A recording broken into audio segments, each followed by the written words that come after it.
Hello दोस्तों, स्वागत है आप सभी का आपके अपने यूट्यूब चैनल प्राइम प्रभाकर पे। दोस्तों, आज की इस वीडियो में मैं आपको कराने वाला हूं दो प्रश्न और उनके मॉडल आंसर। आपको पता है यूपी पीसीएस के मेंस और चाहे यूपीएससी का मेंस हो, बीपीएससी का मेंस हो, किसी भी मेंस में जो जीएस के 4 पेपर होते हैं वो लगभग सेम ही होते हैं। तो आज मैं आपको एक जीएस 1 का और एक जीएस 2 का मॉडल आंसर कराऊंगा और ये शानदार मॉडल आंसर है। आप इसे सीखेंगे कैसे आपको अपना इंट्रो लिखना है, कैसे उसका बॉडी पार्ट लिखना है, कैसे स्ट्रक्चर फॉर्म करना है, ठीक है। तो उसको हम कंप्लीट देखेंगे और ये ऐसे क्वेश्चन है कि इन क्वेश्चंस ये सदाबहार क्वेश्चन है, जैसे महिलाओं से रिलेटेड कोई मुद्दा है, ठीक है। तो ये सब बहुत इंपॉर्टेंट होते हैं। मैं आपको टॉपर्स कॉपी ऑलरेडी 2 कॉपियाँ करा चुका हूँ, पूरे के पूरे उसके 8 वीडियो मैंने आपको दे दिए हैं।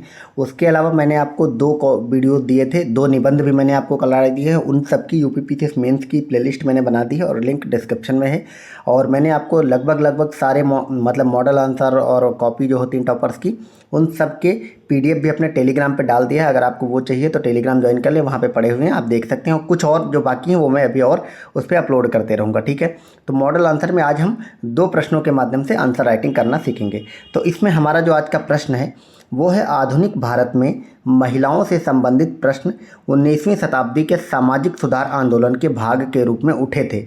उस अवधि में महिलाओं से संबंधित मुख्य मुद्दे तथा विवाद क्या थे, ये आपको बताना है, ठीक है। तो ये क्वेश्चन है, आप इसमें समझ गए आपको क्या बताना है कि महिलाओं से संबंधित जो प्रश्न थे वो पहली बात तो सामाजिक सुधार के आंदोलन में उठे थे। और कब उठे थे? 19वीं शताब्दी में, ठीक है। और उस अवधि में महिलाओं से संबंधित मुख्य मुद्दे जो थे वो और आपको विवाद जो थे वो बताने हैं। अब चूंकि 19वीं शताब्दी में महिलाओं से जुड़े मुद्दे क्या थे, तो हमें जब आंसर लिखना होगा तो इंट्रो में हम क्या लिखेंगे। ये शानदार इंट्रो लिखा गया, आप देख सकते हैं। इस क्वेश्चन को आप एज इट इज़ कॉपी भी कर सकते हैं, इससे कंटेंट भी आप ले सकते हैं। तो इसके इंट्रो में कहा गया है कि आधुनिक भारत में 19वीं शताब्दी के सामाजिक सुधार आंदोलन को भारत का पुनर्जागरण माना जाता है। तो भारत का पुनर्जागरण कब माना जाता है?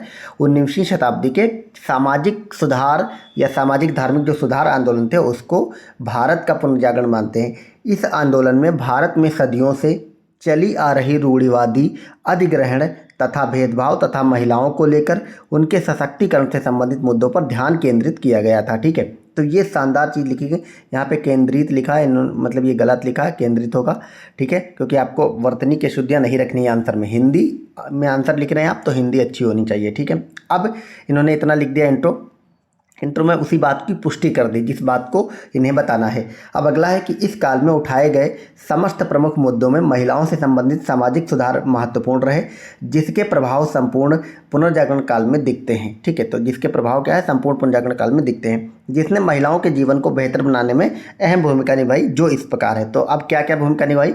तो पुनर्जागरण काल में दिखते हैं क्या? जैसे नंबर 1, सती प्रथा पर प्रतिबंध लगा। आपको पता होगा इस काल में सती प्रथा अत्यधिक प्रचलित थी, जिसके लिए आवाज़ उठाने के लिए प्रथम महापुरुष राजा राममोहन राय ने, जिन्होंने इनके निवारण के लिए सार्वजनिक रूप से आवाज़ उठाई, ठीक है। राजा राममोहन राय के द्वारा सती प्रथा के उन्मूलन के लिए सरकार से भी अनुरोध किया गया व इसकी समाप्ति के लिए पुरजोर कोशिश की गई। इसके परिणाम स्वरूप ब्रिटिश सरकार के तत्कालीन गवर्नर लॉर्ड विलियम बेंटिक ने कानून पारित कर सती प्रथा को प्रतिबंधित किया। बालिकाओं को शिक्षा, तो बालिकाओं को शिक्षा जो है वो 19वीं शताब्दी में भारतीय बालिकाओं को शिक्षा करने के लिए स्कूल जाने की अनुमति नहीं थी। तो 19वीं शताब्दी में अनुमति नहीं थी। इससे यह माना गया कि इस कमी से भारतीय समाज का पतन होगा। हालांकि ईश्वर चंद्र विद्यासागर और ज्योतिबा फुले जैसे सुधारकों के प्रयासों के कारण बालिका शिक्षा को लोकप्रिय बनाना प्रारंभ हो गया। अगला पॉइंट है कि विद्यासागर जी द्वारा ब्रिटिश सरकार की मदद से महिलाओं के लिए विद्यालय खुलवाए गए। तो आपको ये पॉइंट्स नोट करना कि आपको क्या लिखना है। महिलाओं का विद्यालय जाना, स्कूल जाना, उससे संबंधित है ज्योतिबा फुले शिक्षा से रिलेटेड, ईश्वर चंद्र विद्यासागर ने स्कूल खोले, ठीक है। और सती प्रथा को हटवाया राजा राममोहन राय ने। फिर आते हैं विधवा पुनर्विवाह की बात करें अगर, तो 10वीं शताब्दी में विधवाओं को पुनर्विवाह की अनुमति नहीं थी, ठीक है। 10वीं नहीं 19वीं है। इन्हें पृथक्करण और अलगाव का जीवन जीना पड़ता था, ठीक है। इसलिए इस प्रथा को बदलने के लिए राजा राममोहन राय हो, चाहे ईश्वर चंद्र विद्यासागर हो और केशव चंद्र सेन हो, ठीक है, आदि सुधारकों ने इसके विरुद्ध आवाज़ उठाई और विधवा पुनर्विवाह अधिनियम 1856 पारित कराने में सफलता प्राप्त की। अब बाल विवाह पर अगर आते हैं तो 19वीं शताब्दी में भारत में बाल विवाह का प्रचलन बहुत ही लोकप्रिय था। 7 से 10 वर्ष के बच्चों को विवाह करने के लिए विवश किया जाता था, ठीक है। फिर है कुछ समाज सुधारक इस कुप्रथा को समाप्त करने के लिए आगे खड़े हुए और सरकार से विवाह की न्यूनतम आयु निर्धारित कराने वाले कानून को पारित कराया। तो ये आंसर हो गया। मतलब इसमें क्या है ना, इसमें कंटेंट लिख दिया गया है, आप इससे कंटेंट ले सकते हैं। ये मतलब अच्छा आंसर है, इससे कंटेंट ले सकते हैं, पर ये मतलब लिखना रहेगा क्योंकि 4 पन्नों में भी था, तो आपको इतना लंबा नहीं लिखना होगा, ना ही इतना पेज रहेगा इसमें। हालांकि दूर दूर लिखा है, तो ये बहुत ही आदर्श आंसर लिखने के लायक में नहीं, लेकिन इससे आप कंटेंट उठाएं कि ये सारे कंटेंट आपको लिखना होगा, क्योंकि इसमें इंट्रो भी नहीं लिखा गया है, ठीक है। तो अगर हम अगला प्रश्न देखते हैं, वो उसमें फ्लो चार्ट डायग्राम वगैरह है, वैसे आंसर आपको लिखने होंगे। तो ये नेक्स्ट हमारा क्वेश्चन है और ये हमारे पॉलिटी का क्वेश्चन है कि गैर सरकारी विधेयक क्या होता है। पूर्ववर्ती के निजी विधेयक आंकड़ों की चर्चा करते हुए इनके असफलता एवं इसके महत्व को समझाएं। तो GS2 का मेंस का क्वेश्चन है। अब इसमें क्या है, कैसे लिखा जाएगा आंसर और क्या क्या पॉइंट रहेंगे वो आप देखें कि गैर सरकारी विधेयक जो मंत्री के अतिरिक्त किसी अन्य सांसद द्वारा प्रस्तुत किया जाता है। यहाँ पे आपको सत्ता पक्ष और विपक्ष नहीं लिखना है, आपको मतलब अच्छे से ये बात याद रखनी है कि गैर सरकारी वो विधेयक होता है चाहे सत्ता पक्ष का सांसद पेश करे या विधायक पेश करे, चाहे मतलब विपक्ष का, बस वो मंत्री नहीं होना चाहिए, ठीक है। और यह विपक्ष की नीतियों को प्रदर्शित करता है। तो ठीक है, ये जो विपक्ष की नीतियों को मेनली विपक्ष वाले ही लाते हैं। संसद में इसके विपरीत पारित होने की संभावना कम होती है। इसके अस्वीकृत होने पर सरकार पर कोई प्रभाव भी नहीं पड़ता है। इस विधेयक को संसद में पेश करने के लिए 1 महीने का नोटिस पहले दिया जाता है। गैर सरकारी विधेयक को से संबंधित जो सदस्य द्वारा तैयार किया जाता है, पहली बात तो ठीक है, गैर सरकारी विधेयक को संबंधित सदस्य द्वारा खुद ही तैयार करा जाता है। जहां सरकारी विधेयक मंत्री द्वारा प्रस्तुत किया जाता है और वही गैर सरकारी विधेयक संसद द्वारा प्रस्तुत किया जाता है। यहाँ पे याद रखेंगे, सांसद द्वारा होगा। अब गैर सरकारी विधेयक की प्रस्तुतिकरण की प्रक्रिया कुछ इस प्रकार है। प्रस्तुतिकरण की प्रक्रिया भी आपको बतानी, तो ये आप ऐसे बना सकते हैं। नंबर 1 क्या होगा, मसौदा सांसद अथवा उनके कर्मचारियों द्वारा तैयार किया जाएगा।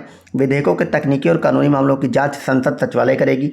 फिर विधेयक को पेश करने के लिए 1 माह के नोटिस के साथ विधेयक के उद्देश्य और कारणों के विवरण की एक प्रति होनी चाहिए, उसको लेकर के ये पेश किया जाएगा। फिर एक इसके संबंधित एक और फैक्ट है कि 1997 तक प्रति सप्ताह केवल 3 विधेयक प्रस्तुत किए जाते थे, जिनकी संख्या बाद में घटाकर प्रति सत्र 3 कर दी गई। यानी कि जो गैर सरकारी विधेयक है वो प्रति एक सत्र में केवल 3 पेश किए जा सकते हैं। गैर सरकारी विधेयक को केवल शुक्रवार को पेश किया जा सकता है, ये बात आप याद रखेंगे। ये पीटी के लिए भी आपके फैक्ट हो सकता है कि गैर सरकारी विधेयक केवल फ्राइडे को पेश होता है। अब पूर्ववर्ती निजी विधेयक के जो आंकड़े हैं उनसे संबंधित ये कुछ डायग्राम लिखा गया है, इसको आप देख सकते हैं कि वर्ष 2009 से 2014 के बीच कुल 372 गैर सरकारी विधेयक प्रस्तुत किए गए, जिनमें केवल 11 विधेयकों पर चर्चा हुई। फिर है स्वतंत्रता के बाद से आज तक केवल 14 ऐसे निजी विधेयक हैं जिन पर कानून बना है। वर्ष 1970 के बाद कोई भी निजी विधेयक कानून नहीं बन सका है। ट्रांसजेंडर व्यक्तियों के लिए अधिकारों के लिए संबंधित विधेयक 2014 में लाया गया था, राज्यसभा द्वारा लाया गया था, परंतु कानून नहीं बन पाया था ये, ठीक है। अंतिम जो निजी विधेयक है कानून बना था वह सर्वोच्च न्यायालय आपराधिक अपीली क्षेत्राधिकार का विस्तार विधेयक 1968 में बना था, ठीक है। अब निजी विधेयक की असफलता के कारण क्या है, और ये शानदार फ्लोचार्ट मतलब इसमें दिया गया है। क्वेश्चन कभी आ जाए निजी विधेयक की असफलता के कारण, तो ऐसे ही फ्लोचार्ट बना करके आप लिख सकते हैं, ठीक है। तो ये 4 बड़ी बड़ी हेडिंग आप देख सकते हैं। राजनीतिक स्वार्थ, सत्ता पक्ष की अनिच्छा, सहयोग की कमी और सरकारी संशोधन। तो राजनीतिक स्वार्थ में क्या हो जाएगा कि सत्ता पक्ष राजनीतिक लाभ के लिए विधेयकों को अनदेखा कर देते हैं।